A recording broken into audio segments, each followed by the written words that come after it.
So the new Sony XG300 is a little more portable than its predecessor, the XB43, thanks to its new built-in retractable carrying handle and better performing battery life. But personally, I am not a fan of the XG300's new super warm sound signature, and unfortunately, the light feature on the XG300 has been downgraded from the XB43. Nonetheless, today we're going to see how the Sony XG300 stacks up to the super popular JBL Xtreme 3. Regarding pricing, the XG300 has a retail price of $350, whereas the JBL Xtreme 3 has a retail price of $380. Thanks to inflation, its price has gone up. However, both of these speakers routinely go on sale for $300. Now, personally, I prefer the Xtreme 3 over the XG300, and if you have an XB43, there's no need to upgrade. Nonetheless, if you want to pick either of these two speakers up, they'll be linked down below, or you can press on the YouTube shopping button. Just give it a try. And if you want to further support the channel, check out the merch shelf down below. I've made some shirts and hoodies that look and feel great. And if you've been watching me for a while, you know I can be very particular. So I'll only set my name on something that I'm really proud of. Now first, let's talk about the design of these speakers. Now both of these speakers are decently small and they're both lightweight. The XG300 weighs in at 6.5 pounds, whereas the Xtreme 3 weighs in at 4.3 pounds. They're both rocking an IP67 rating, meaning that they're both water and dust resistant, and they both have a mostly fabric wrapped body, so they're going to have no problem standing up to constant bumps and scrapes. And in general, both of these speakers are good options to take on the go with you. However, with the XG300, it has a built-in retractable carrying handle, which is a big upgrade from its predecessor. Whereas with the Xtreme 3, it has its classic shoulder strap, which I feel is more versatile than the carrying handle found on the XG300. Plus, it also has a built-in bottle opener, which I have always felt is a very nice touch. So personally, I still feel the Xtreme 3 has better portability to it thanks to its shoulder strap. Now, while we're on the topic of design, the XG300 has a built-in light feature, just like Sony's previous speakers. However, this light feature is much harder to see than before because it's been tucked away into the passive radiators. And personally, I feel that this light feature just doesn't compare to the XB43's light feature. I feel that the light feature on the XG300 isn't even worth using. So that's why I just turn it off. But also, this way, you do get some battery savings. But now let's talk about tech specs. Regarding battery life, this is an area where the XG300 outperforms the Xtreme 3, depending on how you use it. Now, the XG300 has an advertised battery life of 25 hours, but that's with the speaker playing at 50% volume, with its light feature turned off, but with its mega bass feature turned on, which is good. However, 50% volume on the speaker is a little on the quieter side because the speaker does have a warmer sound signature to it. But with the XG300, if you want to extend its battery life past its advertised battery life of 25 hours, then you can always use it while in stamina mode, which is basically just going to turn off its light feature and turn off its mega bass feature, which is just going to make the speaker sound super flat and is basically not worth using. Or if you were to use the speaker with its light feature turned on and mega bass turned on, then that's going to drain its battery life faster. But real-world use with the speaker playing at 80% volume with the light feature turned off, but with mega bass turned on, I'm getting about 11 hours of playback time, which is rather impressive. However, since the speaker does lean towards a warmer sound signature, I do expect more people to use the speaker at a higher volume, meaning you're going to end up draining the battery life of the speaker a little faster. Whereas with the Xtreme 3, this speaker has an advertised battery life of 15 hours, but that's with the speaker playing at 50% volume. But real-world use with the Xtreme 3 playing at 80% volume, which is noticeably louder than 80% volume on the XG300, I'm getting about 9 hours of playback time, which is still pretty impressive. But still, for the Xtreme 4, we definitely need to see a battery life of 24 hours at least. If we can see a battery life of 30 hours, that would honestly be amazing. Now, when it comes to connectivity, the Xtreme 3 is using Bluetooth 5.1 and the XG300 is using Bluetooth 5.2. But more importantly, both of these speakers can be connected to two devices at the same time, so you and a friend can both be DJ. Now, when it comes to audio codecs, the Xtreme 3 only has support for SBC and AAC. Very standard. Whereas with the XG300, it has support for SPC and AAC, but it also has support for Sony's own LDAC, which is their own in-house high-res audio codec. Now, whether you're an iPhone or an Android user, AAC is going to work perfectly fine. But if you want to take advantage of LDAC, you do have to be an Android user. And keep in mind, if you do decide to use LDAC, that also takes an additional toll on the battery life on the XG300. But if you want to, you can always just use a wired connection with either of these two speakers because they both still have a 3.5mm audio jack, which is something that neither of Sony's or JBL's mid-size or smaller speakers now have. But the really cool thing with the Xtreme 3 is that you can use its USB-C port as a wired connection, and you can use it to charge your own phone. Whereas with the XG300, its USB-C port is strictly used for charging. Now, both of these two speakers still have USB-A out ports, so now you can charge your own devices. But I don't feel that either of these two USB-A out ports are going to get all that much use because most phones these days now come included with USB-C cables instead. Personally, I would just really like if we can get rid of these USB-A out ports and instead just get a second, more versatile USB-C port. But now let's talk about actually listening to music with these speakers. Now, regarding speaker setups, both of these speakers are rocking dual frontward firing woofers, dual frontward firing tweeters, and dual passive radiators that shoot out the sides. Now, like I mentioned earlier, the XG300 has a very warm sound signature to it, as in it has a lot of bass and it can sound a little shallow. Whereas the Xtreme 3 has a brighter sound signature to it, as in the mids and highs are a little stronger on this speaker. Now, both of these speakers have customizable EQs, and we'll adjust them in a minute. But for this sound test, both of these speakers are playing with their stock EQs, which means mega bass on the XG300 is turned on. But so that the XG300 can keep up with the Xtreme 3 is going to be playing at max volume, whereas the Xtreme 3 is playing at 87% volume.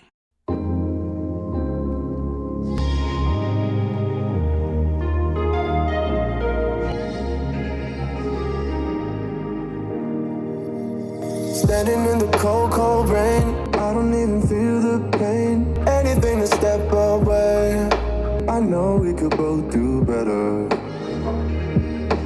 Wish you would've left me here, now I'm just controlled by fear. What's the point in our reflection, if you never look in the mirror?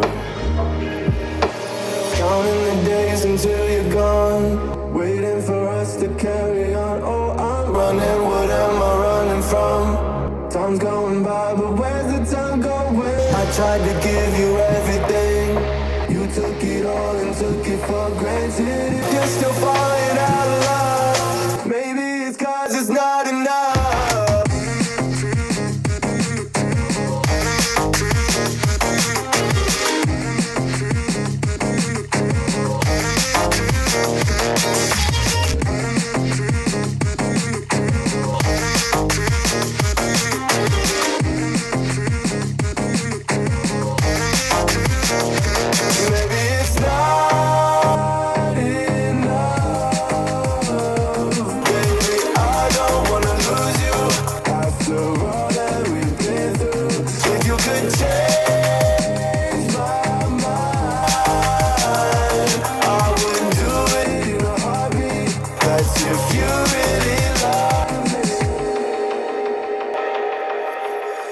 Setting fire to my brain, wondering how I'm to blame.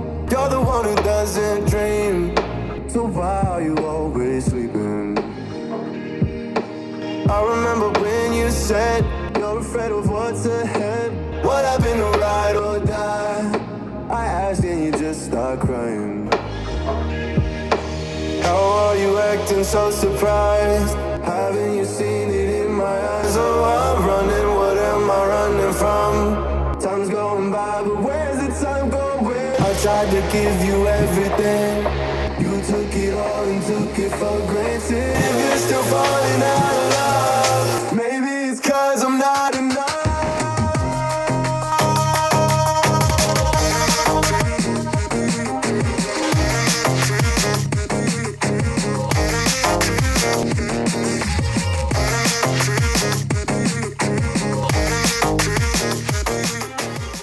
So, like I have mentioned a few times already, the XG300 has a warmer sound signature to it, whereas the Xtreme 3 has a brighter sound signature. Personally, I prefer the brighter sound signature found on the Xtreme 3 over the warmer sound on the XG300, because with the Xtreme 3, the vocals are much more front and center, and in general, the Xtreme 3 gets louder than the XG300. But also, the brighter sound signature on the Xtreme 3 is good for outdoor use because this is going to help the Xtreme 3 cover a larger area with music. Now, with both of these speakers, they both have a customizable EQ, so you can go in and raise the mids and highs on the XG300 so that it doesn't sound so shallow, and you can go in and lower the treble on the Xtreme 3 and raise the bass so that it doesn't sound so bright. But even when I have both of these speakers with my preferred EQs, I can't help but feel that the Xtreme 3 continues to perform better than the XG300. The Xtreme 3 has noticeably better instrument separation, and the bass on this speaker hits harder than the bass on the XG300. And then there's the matter of max volume on these speakers. Even if you were to go in and raise the mids and highs on the XG300, and even if you were to go in and lower the treble on the Xtreme 3, the Xtreme 3 continues to get louder than the XG300. Now, with both of these speakers, I also found that if you were to use them while they're plugged in, you're going to get a performance boost out of them. However, the performance boost here is so small, I doubt that most people will notice the difference. I barely did. But with all that being said, sound quality wise, the Xtreme 3 easily outperforms the XG300. The Xtreme gets noticeably louder, it has better instrument separation, and the bass hits harder. And thanks to its customizable EQ, you can adjust it to your liking. And personally, I like my Xtreme 3 with the bass raised one click and the treble lowered one click. But finally, let's talk about pairing these speakers up with other speakers. Now, the Xtreme 3 is using JBL's Party Boost, meaning that you can pair it up either to a Boombox 2, to another Xtreme 3, a Charge 5, a Pulse 4, a Flip 5, or to a Flip 6. Or you can also pair it up to an upcoming Boombox 3 or the upcoming Pulse 5. However, you cannot pair any of JBL's Party Boost speakers to any of JBL's older speakers using JBL Connect Plus. And also, you cannot pair any of your smaller JBL Party Boost speakers to any of JBL's larger Party Box speakers. But then there's the XG300, which is using Sony's Party Connect, meaning that you can pair it up to other Party Connect speakers, like either an XG500, another XG300, or to an XE300 or XE200, or you can also pair it up to an XB43, XB33, or XB23. And just like with JBL speakers, you can pair up to 100 speakers together, which is obviously overkill. However, with Sony's Party Connect, you can pair your smaller Party Connect speakers to any of Sony's larger box speakers that are also using Party Connect, like either an XP500 or XP700. The only thing that you do have to keep in mind here is that you cannot pair a Party Connect speaker to any of Sony's older speakers using wireless party chain. And also, with both JBL speaker pairing protocol and Sony speaker pairing protocol, if you want to get left and right stereo sound going, you need to have two of the exact same speakers, or else your speakers are only going to play in sync. Now, overall, Sony's Party Connect is very accommodating and it gets the job done, but it is not my favorite speaker pairing protocol out there because it can be a hassle to use. Now, for starters, with the XG300, you now have to use the app. You can no longer just press a button on the speaker itself like you could before, so it's just not as streamlined anymore.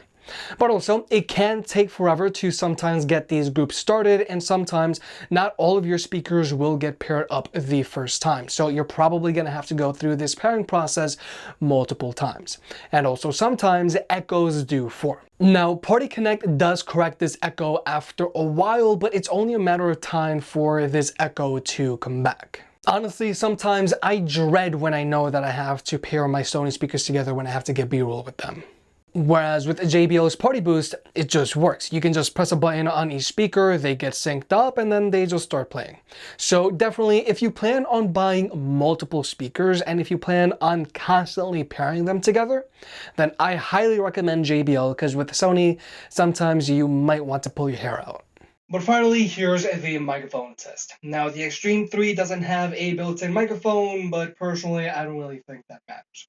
Now, the XG300 is about 5 feet away from me, it's sitting on a tabletop, and is facing directly at me. Now, the microphone on the XG300 isn't awful, but I still wouldn't take phone calls with my speaker. But with all that being said, the Sony XG300 has gotten some upgrades over its predecessor that help make it a better portable Bluetooth speaker. It has that new retractable carrying handle and it has a better performing battery. However, when it comes to sound, even though the XG300 gets the job done, I can't help but feel that it sounds very narrow and shallow thanks to its new super bass heavy EQ. Whereas with the Xtreme 3, yes, right out of the box, it can sound very bright, but thanks to a recent firmware update, you can now adjust the EQ on the speaker. And if you raise the bass and lower the treble, the Xtreme 3 is going to sound much more balanced. But it's also going to have better instrument separation and harder hitting bass than the XG300. And it's also going to get louder. Personally, I feel that if you're trying to choose between the XG300 and Xtreme 3, the Xtreme 3 is a no-brainer. Because before, when we were trying to choose between the Xtreme 3 and XB43, for some people, the light feature on the XB43 was a compelling enough reason. But now, the XG300 doesn't even have that. So, the Xtreme 3 here is the obvious choice. But for the Xtreme 4, I would really like to see a battery life of 24 hours, at least. If you made it this far, I guess you enjoyed the video, so hit the like button and get subscribed. If you want to pick any of the products up, they'll be linked down below. And if you want to further support the channel, check out the merch. I made some shirts and hoodies that look and feel great. And you know I can be very particular, so I'll only slap my name on something if I'm really proud of it.